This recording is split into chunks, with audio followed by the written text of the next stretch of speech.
Apakah perajaman Stefanus ini suatu peristiwa yang sangat bermakna? Jelas sekali. Bahkan coba saya berikan hal-hal detail yang sangat menarik mengenai penyaliban Kristus dan perajaman Stefanus. Ini bagaikan sejarah terulang pada peristiwa perajaman Stefanus, yaitu sejarah Yesus. Saya hanya akan membacakannya saja.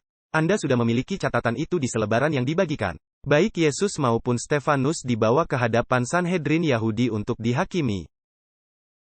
Baik Stefanus maupun Yesus dituduh oleh saksi-saksi palsu.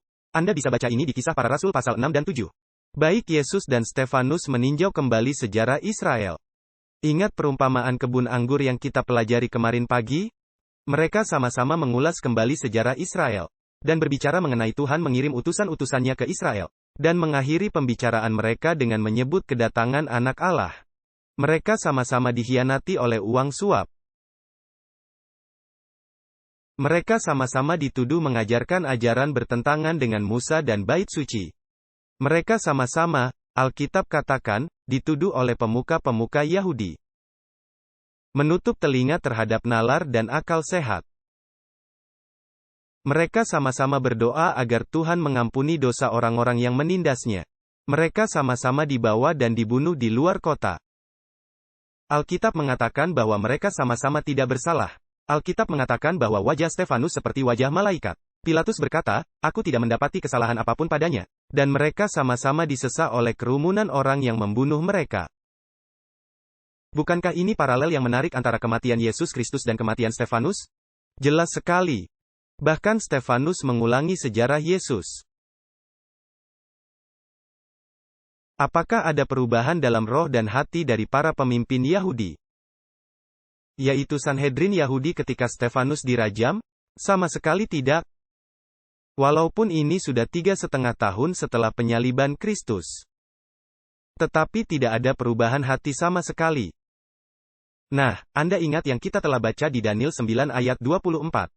Bahwa akan ada peristiwa yang merupakan tanda dari akhir penglihatan dan nubuat? Nah, itu adalah pernyataan yang bermakna. Marilah kita baca bersama Kisah Para Rasul 7 ayat 55-56. Apakah penglihatan terakhir yang diberikan kepada seorang nabi untuk Israel jasmani? Siapakah nabi itu? Nabi itu adalah Stefanus. Sebagaimana nabi-nabi perjanjian lama, Stefanus juga mengisahkan sejarah Israel. Dan dia mendakwa mereka karena kejahatan mereka. Sama seperti yang dilakukan nabi-nabi perjanjian lama. Tidak ada bedanya. Apakah Stefanus mendapat penglihatan surga dan Yesus di sebelah kanan Allah? Jelas sekali. Kisah Para Rasul 7 ayat 55-56, tetapi Stefanus, yang penuh dengan Roh Kudus, menatap ke langit dan melihat kemuliaan Allah. Dan Yesus berdiri di sebelah kanan Allah. Katanya, "Lihat, aku melihat langit terbuka. Dan Anak Manusia berdiri di sebelah kanan Allah." Apakah Stefanus mendapat penglihatan? Sangat benar. Apakah dia seorang nabi? Ya, dia seorang nabi yang memenuhi semua persyaratannya. Apakah dia nabi terakhir yang mendapat penglihatan terakhir, yang pernah disampaikan kepada Israel jasmani? Betul sekali. Dialah yang mengakhiri penglihatan dan nubuat. Dan ketika Stefanus berkata demikian, orang-orang yang menindasnya mengamuk. Perhatikan Kisah Para Rasul 7 ayat 54, lalu kita akan loncat ke ayat 57 dan 58. Dikatakan, ketika mereka mendengar semuanya itu, sangat tertusuk hati mereka. Dan mereka menggertakkan gigi kepadanya. Anda coba bayangkan mereka menggertakkan gigi terhadap pengikut Yesus ini?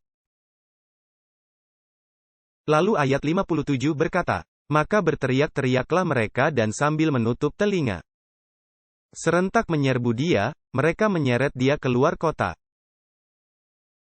Sebagaimana yang terjadi dengan Yesus, lalu merajamnya. Nah, perhatikanlah detail yang sangat penting. Dan para saksi meletakkan jubah mereka di kaki seorang muda yang bernama Saulus. Apakah teokrasi Yahudi berakhir dengan dirajamnya Stefanus?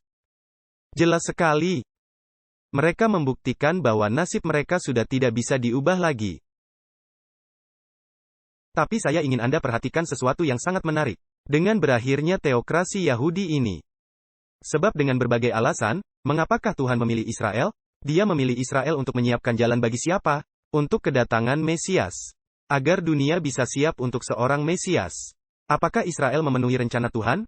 Tidak. Haruskah Injil keselamatan itu dibagikan ke seluruh dunia? Ya, tentu. Apakah bangsa Israel yang memberitakannya ke seluruh dunia? Sama sekali tidak. Jadi Tuhan berkata, cukup. Aku beri kamu waktu 70 minggu, dan akhirnya aku mengirim anakku. Kamu tidak melakukan tugasmu. Jadi sekarang Injil ini akan dibawa ke seluruh dunia yang bukan Yahudi. Yang menarik ialah ketika teokrasi Yahudi berakhir. Tuhan sudah mempunyai seorang penggalang untuk bangsa yang bukan Yahudi. Siapa namanya? Saulus dari Tarsus. Tepat sekali.